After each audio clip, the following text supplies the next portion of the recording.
কর্ণফুলী নদীর মোহনায় ছোট্ট পোতাশ্রয় থেকে এখন বিশ্বের শীর্ষস্থানীয় বন্দর চট্টগ্রাম বন্দর। ১৩৭ বছরে এই পোর্ট এখন বিশ্ব বিনিয়োগকারীদের হাব। দেশের ৯২% আমদানি রফতানির সক্ষমতা রাখে দেশের লাইফলাইন খ্যাত চট্টগ্রাম বন্দর, যার উন্নয়নে এগিয়ে এসেছে সিঙ্গাপুর পোর্ট অথরিটি, দুবাইয়ের ডিপি ওয়ার্ল্ড, ডেনমার্কের মার্কসলাইন সহ বিশ্বের শীর্ষ অনেক টার্মিনাল অপারেটর। বর্তমানে বছরে ৩০ থেকে ৩২ লাখ টিএস কন্টেনার হ্যান্ডলিং করছে এই বন্দর।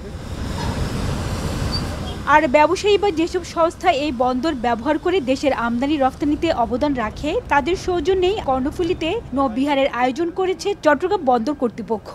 এই আয়োজনে অংশ নেয় জেলা প্রশাসন, বিভিন্ন শিল্প গ্রুপের কর্ণধার, সাংবাদিক ও বিদেশি দূতাবাসের কর্মকর্তা। কর্ণফুলী নদীর বুকে মনোমুগ্ধকর সূর্যাস্ত এবং নদীর বুকে বর্ণাঢ্য ওয়াটার শো উপভোগ করেন অতিথিরা।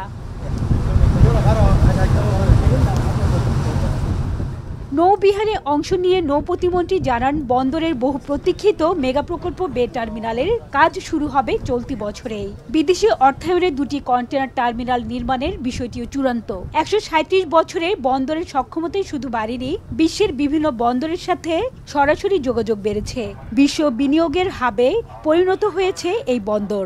বাংলাদেশের লাইফলাইন ছিল, এখন আঞ্চলিক ভূখণ্ডের লাইফলাইন হতে যাচ্ছে। কাজে সবার আগ্রহ তৈরি হয়েছে, আকর্ষণ তৈরি হয়েছে।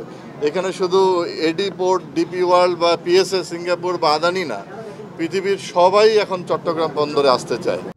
গেল বছর চট্টগ্রাম বন্দর $১০০ বিলিয়ন আমদানি রফতানি বাণিজ্য সফলতার সাথে সামাল দিয়েছে। চট্টগ্রাম বন্দর সারা বিশ্বে সুনাম অর্জন করেছে জানিয়ে বন্দর চেয়ারম্যান বলেন, চলতি মাসে আবুধাবি পোর্ট অব গ্রুপের সাথে বে টার্মিনালের মাল্টিপারপাস টার্মিনাল নির্মাণে বিনিয়োগে সমঝোতা স্মারক সই হবে। বে টার্মিনাল নির্মাণ কাজ শুরু করব, যেটার জন্য আমরা অনেক বছর অপেক্ষা করেছি।